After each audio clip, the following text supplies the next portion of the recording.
I get a knock at the door, and here two guys in a suit. I'm from the FBI. The first thing I have to say is, what took you guys so long? I told them the truth. I was going to make my own IED, and I was going to set across the Islamic Center over in a bank's parking lot, and I was going to dial it in and just watch the show. Growing up, I saw a movie, and it was Rambo. Rambo was tough, respected. He had intestinal fortitude. I said, that's what I want to do. I went off and joined the Marine Corps. I wanted the action. The first time I got shot at, I remember looking at my watch and I says, man, this time last year I was in English class.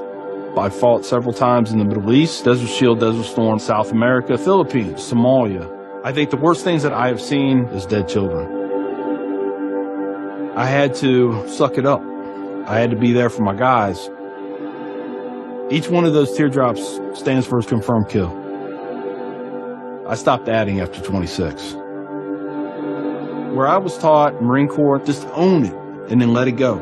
But there comes a time when there's too much of that, and you can't turn it off anymore. I want you to give me a window into your state of mind at that time.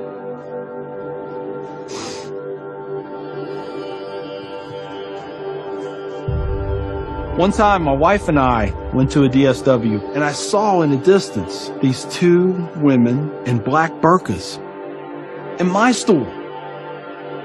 I cried as I prayed for enough strength to go over there and break both their necks.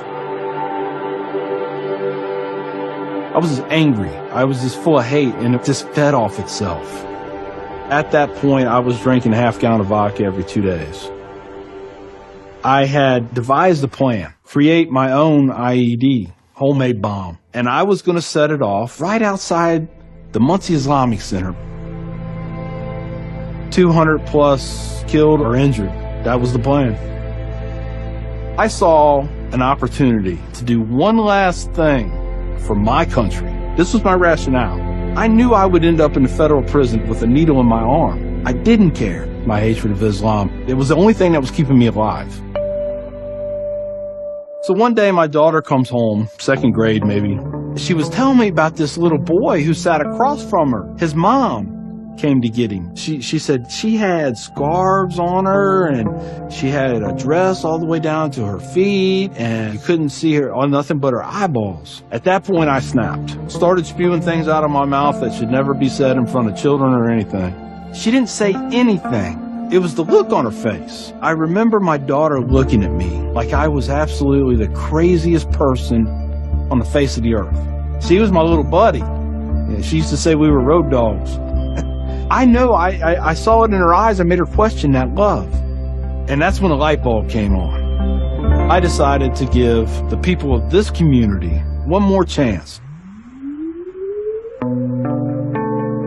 So I went to the Islamic Center, see a gentleman in the shoe room taking off his shoes. He looks at me and he smiles.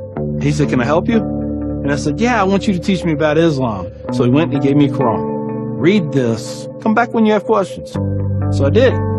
And I would see things in the book. I'd be like, there it is. I got them right there. Explain that to me. And they would. This was a kind of awakening. Long story short, 8 weeks after that first day I stepped into the Islamic Center, I became a Muslim.